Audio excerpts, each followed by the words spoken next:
तो guys last video में हमने एक बिल्कुल बेसिक सा फ्रंट एंड बनाया था अपनी वेबसाइट का, जिसमें हमने एक हेडर लिया था, नेव बार लिया था, एक कैराउजल लिया था और कुछ सर्विसेज का सेक्शन हमने ऐड किया था। और ये सारा काम हमने जो किया था बूटस्ट्रैप की हेल्प से किया था। तो अब हम ये करने लगे हैं कि हमारी इस वेबसाइट के अंदर हम सबसे पहले एक डेटाबेस क्रिएट करेंगे और अपनी इस वेबसाइट का उस डेटाबेस के साथ कनेक्शन क्रिएट करेंगे। मतलब कि हम अब अपनी वेबसाइट के अंदर PHP को एम्बेड करने लगे हैं। अभी तक का ये जितना भी काम है, ये जितना भी डाटा हमारे पास आ रहा है, ये और सर्विसेज और ये जितना भी टेक्स्ट है या जितनी भी इमेजेस हैं, ये बेसिकली स्टैटिक डाटा है, ये हमने खुद से एम्बेड करवाया है। लेकिन अब आगे जाके हमें जो है वो डायनामिक वेबसाइट बनानी है। मतलब जो डाटा है वो डाटाबेस में से आना है, क्योंकि ये PHP का ट्यूटोरियल है तो हमें PHP को तो यहाँ पे लेके आना ही पड़ेगा। तो अब हम क्या करेंगे, सबसे पहला जो काम होता है किसी भी वेबसाइट को क्रिएट करने का, अगर उसमें हमें डाटाबेस ऐड करना होता है तो सबसे पहला स्टेप तो होगा हमें डाटाबेस को क्रिएट करना पड़ेगा। तो डाटाबेस क्रिएट करने के लिए हम क्या करेंगे, अपना जैम्प ओपन करेंगे और आप जैम्प में आके, ये माई सीक्वल डाटाबेस है, हम इस डाटाबेस के थ्रू ही डाटाबेस क्रिएट करेंगे। तो आपने ये एडमिन के बटन पे क्लिक कर देना है। सबसे पहले तो ये अपाची और माई सीक्वल आपका स्टार्ट होना चाहिए, जो मैंने आपको कोर्स के शुरू में भी बताया था। और उसके बाद आपने यहाँ पे सिंपली एडमिन पे क्लिक कर देना है।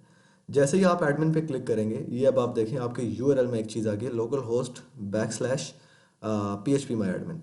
तो आप इस लिंक के थ्रू भी, अगर आप इस लिंक को कॉपी करके अपने यूआरएल में पेस्ट करें तो आप इस लिंक के थ्रू भी इस पेज को एक्सेस कर सकते हैं। तो जैसे ही आपके सामने ये चीज़ आएगी, ये पेज ओपन होगा, तो यहाँ पे आप इस एरर को देख लें, ये सिर्फ मेरे पास शो हो रहा है, आपके पास शो नहीं होगा, आपके पास एक ब्लैंक स्क्रीन आ जाएगी। तो यहाँ से आके आपने क्या करना है, यहाँ पे हम अपना सारा डाटाबेसेस, अपने टेबल्स, सारी चीज़ें मैनेज करेंगे। ये हमारा लोकल होस्ट का डाटाबेस होगा। बाद में जब हम अपनी होस्टिंग वगैरह पे शिफ्ट होंगे तो हम इस डाटाबेस को भी शिफ्ट कर लेंगे। लेकिन अभी के लिए क्योंकि हम लोकल होस्ट पे काम कर रहे हैं, अपने सिस्टम को ही हमने एक सर्वर बनाया हुआ है, तो हम इसी पे काम करेंगे। तो अब आपने क्या करना है, सबसे पहले हमने एक नया डाटाबेस क्रिएट करना है। तो नया डाटाबेस क्रिएट करने के लिए ये न्यू का ऑप्शन है आपके सामने, ठीक है। यहाँ पे आपको एक बटन मिल जाएगा न्यू का। तो इस न्यू पे ये यहाँ पे आपको तमाम आपके डाटाबेसेस की लिंक शो होगी। जैसे कि ये मैंने कुछ डमी डाटाबेसेस बनाए हुए हैं, टेस्ट, पोर्टफोलियो, प्लगइन डेवलपमेंट, ये मैंने खुद से बनाए हुए हैं, ठीक है। तो अब आपने क्या करना है, न्यू पे क्लिक करना है। यहाँ पे ये ज़रूरी नहीं है जो मेरे यहाँ पे शो हो रहे हैं आपको भी वही शो हों, आपको सिर्फ यहाँ पे वो वाले शो होंगे जो आपने क्रिएट किए होंगे। तो मैंने जो यहाँ पे ABC इस तरह के कुछ रैंडम डाटाबेसेस क्रिएट किए हुए हैं, तो मुझे सिर्फ वो यहाँ पे उनकी लिस्ट शो हो रही है। तो जैसे ही न्यू पे क्लिक करेंगे, अब यहाँ पे आगे आपने क्या करना है, आपके पास ये एक इनपुट फील्ड होगी, ऊपर लिखा होगा क्रिएट डेटाबेस। तो इसका मतलब है कि यहाँ पे आप आके आपने अपने डेटाबेस का नेम लिखना है। तो मैं यहाँ पे आके अपने डेटाबेस का नाम लिख देता हूँ। मान लीजिए कोई भी डेटाबेस आप क्रिएट कर सकते हैं, हम लिख देते हैं डमी, या सिर्फ डमी ही रख देते हैं, ठीक है। डमी हमारे डेटाबेस का नाम है, आप कुछ भी नाम रख सकते हैं, अपने प्रोजेक्ट से रिलेटेड नाम होगा, ठीक है। तो यहाँ पे जैसे ही मैं ये लिख के क्रिएट पे करूँगा, तो अब आप देखना मेरा जो है डेटाबेस क्रिएट हो जाएगा, ये डमी नाम का डेटाबेस क्रिएट हो चुका है। और जैसे ही मैं इस पर क्लिक करूँगा, तो फॉर द फर्स्ट टाइम मेरे पास क्या होगा, यहाँ पे आएगा कि एक टेबल भी क्रिएट कर लें, ठीक है।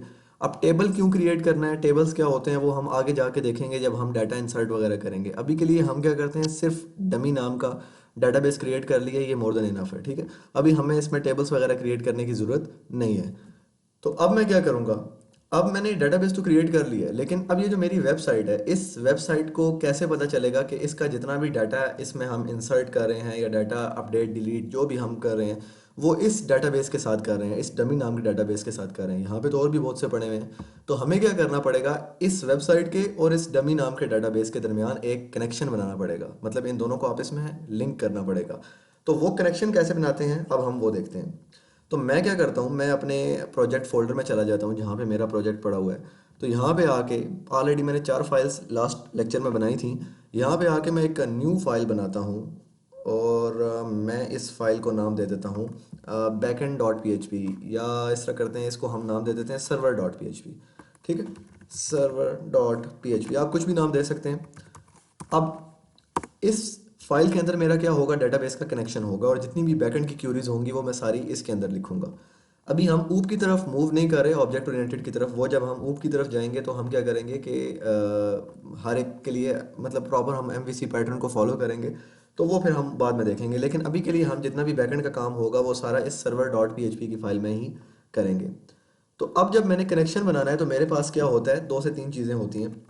सबसे पहले तो मैंने क्या करना है, अपने पी का टैग जो है वो क्या कर लेना है, ओपन कर लेना है। और अगर मैं यहाँ पे लिखूँ एको हाय, ठीक है, और यहाँ पे अगर मैं इसको लिख के अपने इस प्रोजेक्ट के अंदर आके और यहाँ पे आके मैं लिखूँ सर्वर डॉट पी, तो ये देखें हाय मेरे पास आउटपुट में आ रहा है। मतलब ये फाइल मैं इस फाइल तक मैं एक्सेस कर सकता हूँ। मैंने कैसे किया, मैंने अपने प्रोजेक्ट में नाम, उसके बाद सर्वर डॉट पी उस फाइल का नाम लिखा, तो मतलब मैं इस फाइल को एक्सेस कर पाता हूँ।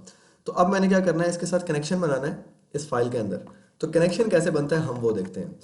मैं एक कमेंट लिख देता हूँ, क्रिएटिंग डेटाबेस कनेक्शन, ठीक हो गया।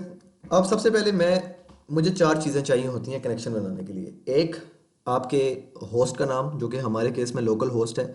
अगर आप कोई सर्वर वगैरह यूज़ कर रहे हैं या कोई आप मतलब वेब होस्टिंग यूज़ कर रहे हैं तो आपको वो नाम बताना पड़ता है।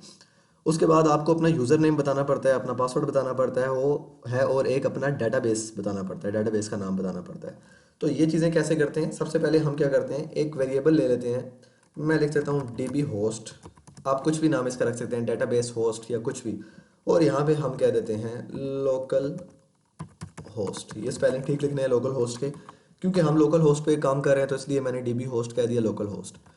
उसके बाद दूसरी चीज़ मुझे चाहिए होती है यूज़र नेम। तो मैं कहता हूँ यूज़र, बल्कि मैं कह देता हूँ डीबी यूज़र, और इसको मैं बोल देता हूँ इक्वल टू रूट, क्योंकि जो हमारा जो यूज़र नेम होता है बाय डिफ़ॉल्ट जैम्प के अंदर, तो वो होता है रूट। और उसके बाद पासवर्ड होता है डीबी पास, और बाय डिफ़ॉल्ट जो पासवर्ड है वो एम्प्टी होता है। अगर आपने पासवर्ड लगाया हुआ है तो आपको पता होगा, जैसे ही आप इसको ओपन करेंगे तो वो पहले आईडी और पासवर्ड मांगेगा। तो आईडी आपकी रूट होगी और पासवर्ड में आपने जो भी पासवर्ड सेट किया होगा यहाँ पे आपने इस जगह पे वो लिख देना है। तो मेरा अभी कोई पासवर्ड नहीं है, इस वजह से मैंने इसको एम्प्टी छोड़ दिया। और उसके बाद हमने क्या बताना है, अपने डेटाबेस का नाम बताना है, मतलब जो हमारे केस में डमी नाम का डेटाबेस है। तो मैं यहाँ पे लिख दूंगा DB is equal to dummy, ठीक है। चारों चीज़ें होगी हमारे पास, यही चार चीज़ें हमें चाहिए होती हैं। अब हमारे पास पीएचपी के अंदर एक क्यूरी होती है, हमने वो लिखनी है, और उसके थ्रू हमारा कनेक्शन जो है वो क्रिएट हो जाएगा। तो मैं क्या करता हूँ, एक वेरिएबल लेता हूँ कनेक्शन नाम का या कॉन नाम का। बेसिकली हम ज़्यादातर कॉन नाम का ही कनेक्शन लेते हैं। अगर मैं वेरिएबल ना लूँ तो क्या होगा मैं आपको बताता हूँ। मैं यहाँ पे लिखूँगा न्यू माई एसक्यूलाई। ये अब ये पीएचपी की क्यूरी है, माई एसक्यूलाई क्यूरी, ठीक है। आपने इससे कंफ्यूज नहीं होना, और ब्रैकेट्स डालनी है, स्मॉल ब्रैकेट्स, और इसके अंदर आपने ये चारों वेरिएबल पास कर देने हैं, ठीक है। जो मैंने, अगर आप डायरेक्टली इस तरह भी कर सकते थे, local host, root, empty, dummy, लेकिन मैंने इनको वेरिएबल्स में स्टोर कर लिए ताकि इनको आगे जहाँ भी यूज़ करना हो तो मैं बस इन वेरिएबल्स को कॉल करके यूज़ कर सकूँ।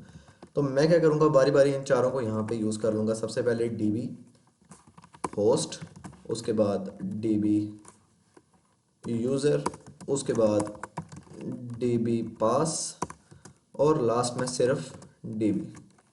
इन चारों को मैंने यूज़ कर लिया। अब मैंने क्या किया, मैंने कहा कि माई स्कुलाई कनेक्शन एक बना दो। ये हमारे पास ये जो क्यूरी है माई स्कुलाई, इससे क्या होता है, हमारे पास एक कनेक्शन बिल्ड हो जाता है। और कनेक्शन जैसे ही होता है तो हमें कोई मैसेज डिस्प्ले होना चाहिए। तो हम क्या कर सकते हैं, एक इफ़ कंडीशन लगा सकते हैं। लेकिन इफ़ कंडीशन किस बेस पे लगे, अगर कनेक्शन बिल्ड हो जाए, अगर ये वाली लाइन जो है एग्जीक्यूट हो जाए, तो मैं क्या करूँगा, मैं एक काम करता हूँ, मैं बजाय यहाँ पे दोबारा इफ़ के अंदर इस पूरे को लिखने के, मैं इसको एक वेरिएबल के अंदर स्टोर कर लेता हूँ, कौन के नाम के अंदर, ठीक है। अब इसका क्या मतलब है कि कौन का जहाँ भी मैं वर्ड यूज़ करूँगा, वेरिएबल यूज़ करूँगा, उसका मतलब है ये वाली पूरी लाइन, ठीक है। तो मैंने कहा इफ़ कौन, और यहाँ पे कि अगर तो कनेक्शन हो जाता है तो मुझे एको कर दो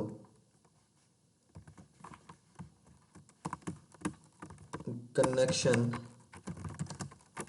क्रिएटेड, ठीक है।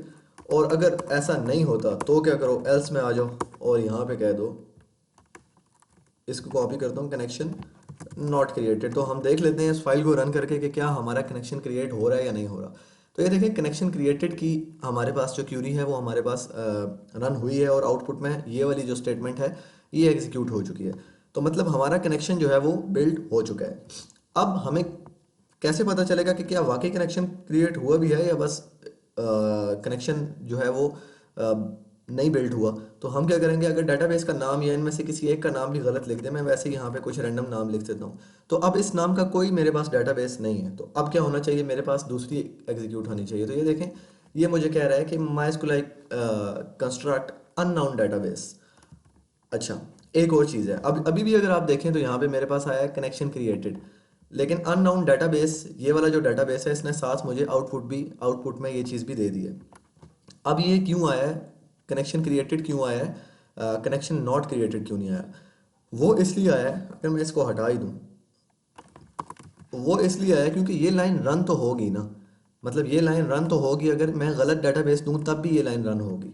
तो जैसे ही ये लाइन रन होगी तो ये condition to by default true हो ही जाएगी। तो इस वजह से मेरे पास कनेक्शन क्रिएटेड का ऑप्शन मेरे पास आया था, वो स्टेटमेंट मेरे पास रन हुई थी। अगर मुझे दूसरी वाली रन करनी है तो मैं यहाँ पे